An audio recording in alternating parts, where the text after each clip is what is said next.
Hey everyone, I'm here to share a story about my marriage that's been causing me a lot of pain and confusion. My wife, Jane, 44, and I, 43, have been married for 20 years. We started dating in high school when I was a junior and she was a senior. We were long distance for her first 2 years of college while I was still in high school and then doing a year at community college. After that, we went to college in the same city for a year and have lived together since.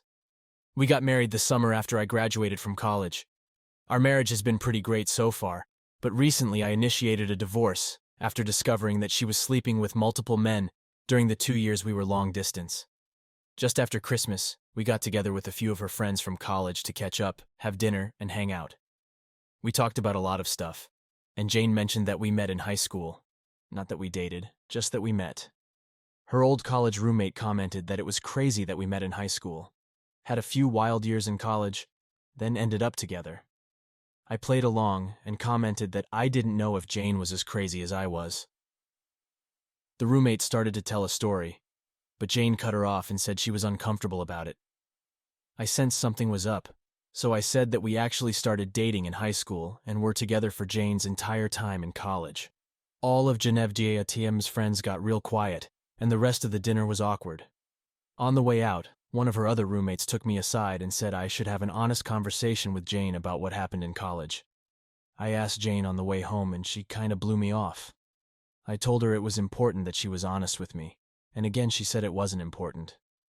When we got home, I told her I was going to stay at my brother's house until she was ready to talk about what happened in college.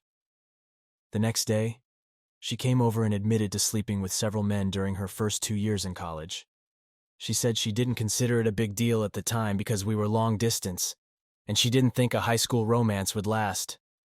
I pressed for more details, and she said it was at least 10 different men, including at least 3 guys she introduced to me as friends when I came to visit on weekends, and 1 guy she was still in contact with.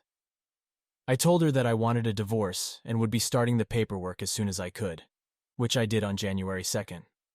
Her family and most of my family are telling me I shouldn't throw away my marriage over a few mistakes. I've stood by my belief that cheating on me with multiple men for years is unacceptable no matter when it happened, and the fact that she continued to maintain relationships with these guys right in front of me was an unacceptable amount of disrespect. We have 2 children, but they are 17 and 19, and I believe they will understand why I need to end the marriage. Am I wrong for leaving? I feel like I'm going crazy with the amount of people telling me to overlook years of infidelity and decades of lies. Edit. Holy shit, I'm glad I did this with a throwaway, because the response here is unexpected. I obviously can't answer every comment, but I wanted to provide some detail for common questions. The reason I posted this is that Jane and a few friends have been saying it's common to sleep with other folks when you're in a long-distance relationship, and that I'm kind of the odd one out for not sleeping around. I felt like I was being gaslit, but I wanted an outside perspective. We live in a state with a waiting period to finalize a divorce, so I felt it was a reasonable idea to get some insight before things are finalized. After these comments, I see a handful of folks saying it's normal to sleep around during a long-distance relationship, but it seems to be a significant minority. We saw each other a couple of weekends a month during the 2-year college period. I lived about 3 hours away from her college, so it was long distance but not like cross-country. This was not a situation where we went months without seeing each other. The 3 guys I met while she was in college were meetups that happened during parties. The subject of me being a boyfriend didn't really come up, so I honestly don't know if these guys knew anything. The 1 guy we're still in contact with married a mutual friend from college. This is not some guy she secretly messages on the side. It's somebody we've talked to regularly for years. I've talked to him a few times since I learned about Jane's past.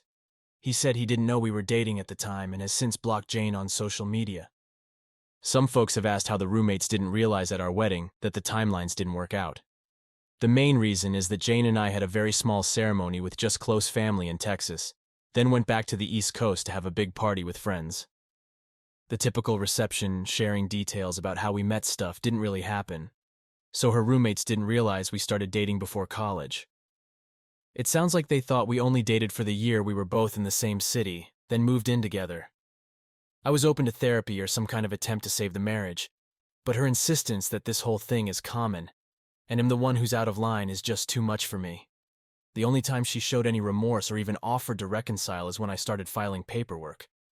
In the last week, she's gone back to saying she's right, and I'm overreacting.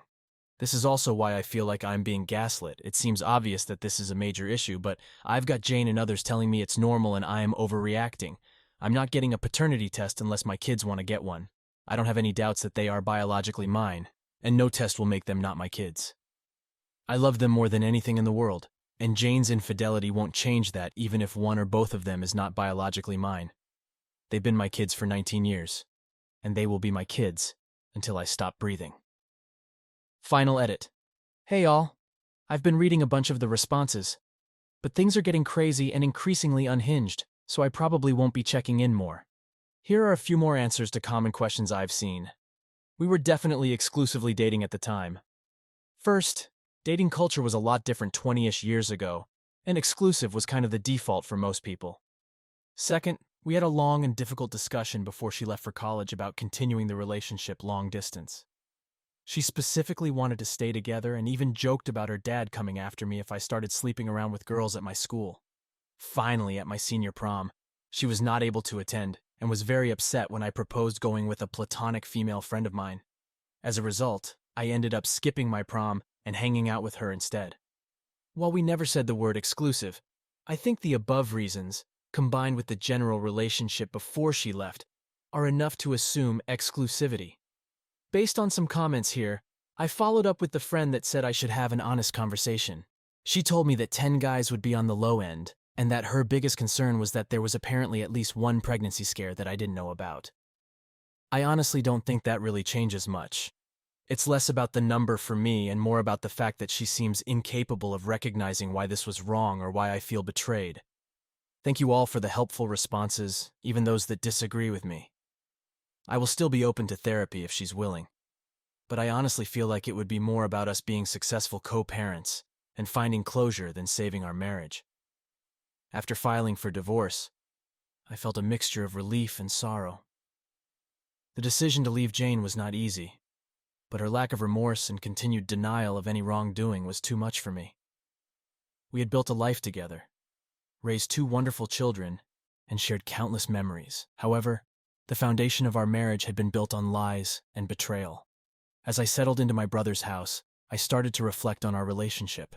The signs were there, but I had ignored them, trusting that Jane was as committed to our relationship as I was.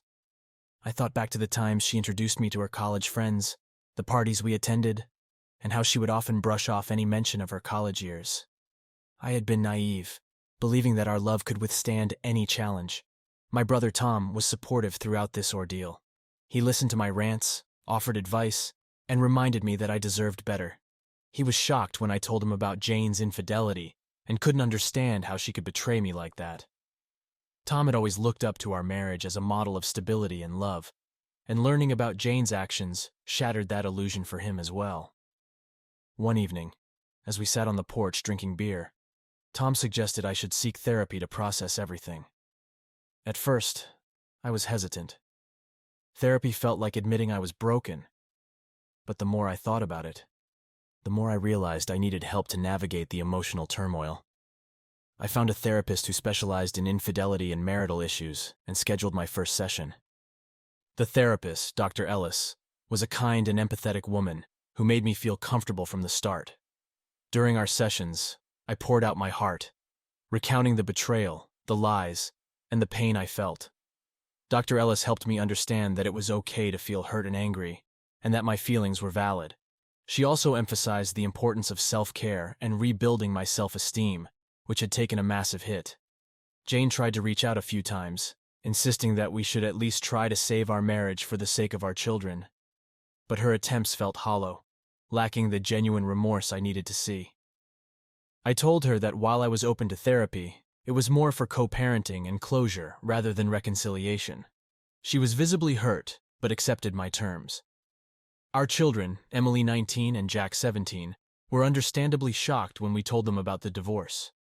We sat them down one evening and explained the situation as delicately as possible. Emily was furious with her mother, feeling betrayed not just on my behalf, but for herself and her brother as well. Jack, on the other hand, was more reserved, processing the information quietly. They both decided to stay with me at my brother's house for the time being. Emily, who was in her first year of college, found it hard to focus on her studies initially. She confided in me that she felt disillusioned with love and relationships, fearing that they all ended in betrayal. I encouraged her to seek counseling at her college and reminded her that not all relationships were doomed to fail. It was a tough period, but I made sure to be there for both Emily and Jack, reassuring them that we would get through this together. One day, out of the blue, Jane showed up at my brother's house. She looked tired and defeated, and for the first time, I saw a glimpse of the woman I had fallen in love with years ago. She asked if we could talk, and reluctantly I agreed. We sat in the living room, and she began to cry, apologizing for everything she had done. She admitted that she had been selfish and reckless during her college years, and that she deeply regretted hurting me. For a moment, I felt a pang of sympathy. It was clear that she was struggling with the consequences of her actions. However, her tears and apologies came too late. The damage had been done, and my trust in her was irrevocably broken. I told her that while I appreciated her apology, it didn't change the fact that our marriage was over. She nodded, tears streaming down her face, and left without another word. In the following weeks, I focused on my therapy sessions and rebuilding my life. I reconnected with old friends, picked up hobbies I had neglected, and started to feel a sense of normalcy returning. Emily and Jack adjusted to the new living arrangements, and we found a rhythm that worked for us. Jane and I managed to maintain a cordial relationship for the sake of our children, but our interactions were limited to co-parenting matters. As time passed, I began to see a future beyond the pain and betrayal. I realized that I had the opportunity to create a new life for myself, one where I was no longer defined by the past. I continued therapy, and with Dr. Ellis' guidance, I learned to forgive myself for not seeing the signs and for holding on to a relationship that was built on lies. One evening, as I was scrolling through social media, I came across a post from an old friend, Mark, who had gone through a similar experience. He had started a support group for people dealing with infidelity and marital issues. Intrigued, I reached out to him, and he invited me to join their next meeting. The group was a safe space where people shared their stories, offered support, and helped each other heal. It was exactly what I needed. Through the support group, I met people who had been through worse and come out stronger. Their resilience inspired me, and their stories gave me hope. I realized that I was not alone, and that there was a community of people who understood my pain. Mark became a close friend, and his unwavering support was instrumental in my healing process. Eventually, I started to feel a sense of closure. While the pain of Jane's betrayal would never completely disappear, I learned to live with it and move forward. I focused on being the best father I could be for Emily and Jack, ensuring they felt loved and supported. Our bond grew stronger, and we found solace in each other. Looking back, I realized that leaving Jane was the right decision. It was a difficult and painful journey, but it allowed me to rediscover myself and build a new life. I learned the importance of self-respect, trust, and honesty in a relationship, and I vowed never to settle for anything less. To anyone going through a similar experience, know that it is possible to heal and find happiness again. Surround yourself with supportive people, seek professional help if needed, and remember that your feelings are valid. It may take time, but you can rebuild your life and come out stronger on the other side. Continuing from where I left off. Months went by, and I was gradually getting used to my new life. Emily and Jack were adjusting well, considering the circumstances, and our routine became more stable. I kept up with therapy and found solace in the support group. My relationship with Mark and the other members of the group grew stronger, and I began to see the light at the end of the tunnel. One day, I received a call from my lawyer informing me that the divorce was finalized. It was a strange mix of emotions: relief, sadness, and a sense of closure. The chapter with Jane was officially over, and I could finally move on without the weight of our broken marriage hanging over me. Around this time, I decided to make some changes in my life. I sold the house that Jane and I had lived in for years, and moved into a new place with Emily and Jack. It was a fresh start, free from the memories and ghosts of the past. The new house was smaller but cozy, and we spent time decorating it together, making it our own. Emily and Jack were thriving despite everything. Emily continued her studies and seemed to be regaining her confidence in relationships. Jack, who was approaching his high school graduation, was excited about college and the future. Seeing them flourish gave me immense joy and reassured me that we were on the right path. My work was also a refuge. As an engineer, I had always enjoyed solving problems and creating solutions. I threw myself into my projects, which not only helped distract me, but also led to some professional successes. My colleagues noticed the positive change in me, and I even received a promotion. The recognition and increased responsibility were welcome, adding another layer of stability and fulfillment to my life. One evening, at one of our support group meetings, Mark mentioned that he and a few others were planning a weekend retreat. It was meant to be a time for relaxation, reflection, and bonding. They invited me to join, and I eagerly accepted. The retreat was held at a serene cabin by a lake, surrounded by nature. It was exactly what I needed to clear my mind and recharge. During the retreat, we had deep conversations, shared our stories, and supported each other. I found myself opening up more than I ever had before, and it was cathartic. On the second night, we had a bonfire by the lake. As we sat around the fire, talking and laughing, I realized how far I had come. The pain and betrayal still lingered, but they no longer defined me. I was healing, and for the first time in a long while, I felt hopeful about the future. After returning from the retreat, I felt a renewed sense of purpose. I continued to focus on my personal growth and well-being.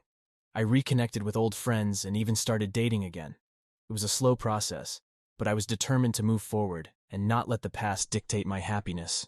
One of the women I met, Laura, was a colleague from another department. We had known each other for years, but had never really talked much outside of work. After running into each other at a mutual friend VDJRTM's party, we started chatting and found that we had a lot in common. Laura had been through a tough divorce as well, and we bonded over our shared experiences. Our relationship developed slowly, and it was a refreshing change. Laura was kind, understanding, and patient. She knew the pain of betrayal and understood my hesitations. We took our time getting to know each other, building a foundation of trust and respect. It was different from anything I had experienced before, and it felt right. As my relationship with Laura grew, so did my sense of peace. I continued to be an active participant in the support group, sharing my progress and setbacks. The group had become like a second family to me, and their encouragement and understanding were invaluable. One day, Mark approached me with an idea. He suggested that we expand our support group to reach more people. He had noticed the positive impact it had on our lives, and believed that others could benefit from it as well. Together, we started organizing events, workshops, and online forums to offer support to a wider audience. It was fulfilling work, and knowing that we were helping others find their way through similar struggles gave me a sense of purpose. Emily and Jack were proud of the work I was doing and often helped out with events. Their support meant the world to me, and our bond grew stronger every day. Jane, on the other hand, had moved on with her life as well. We maintained a civil relationship for the sake of our children, but there was a clear distance between us. I no longer felt the anger and betrayal that once consumed me. Instead, I felt a sense of acceptance and peace. As I continued to rebuild my life, I found myself reflecting on the lessons I had learned. Trust and honesty were paramount in any relationship, and I would never compromise on those values again. I had also learned the importance of self-respect and the strength to walk away from situations that were not serving me. One evening, as Laura and I sat on the porch of my new house, watching the sunset, I felt an overwhelming sense of gratitude. I had been through hell and back, but I had emerged stronger and wiser. My children were happy and thriving. I had found love and companionship with Laura, and I was helping others navigate their own journeys of healing. Life was far from perfect, but it was mine, and I was proud of how far I had come. I realized that the future was full of possibilities, and I was ready to embrace whatever came next. The pain of Jane's betrayal would always be a part of my story, but it no longer defined me. I was more than the sum of my past mistakes and heartaches. I was a survivor, a father, a friend, and a man capable of love and happiness. And so, I continued to move forward one step at a time, grateful for the lessons learned and the new beginnings that lay ahead. My journey was far from over, but I knew that I had the strength and resilience to face whatever challenges came my way. With my children by my side and the support of my friends and loved ones, I felt ready to embrace the future and create a life filled with love, trust, and joy.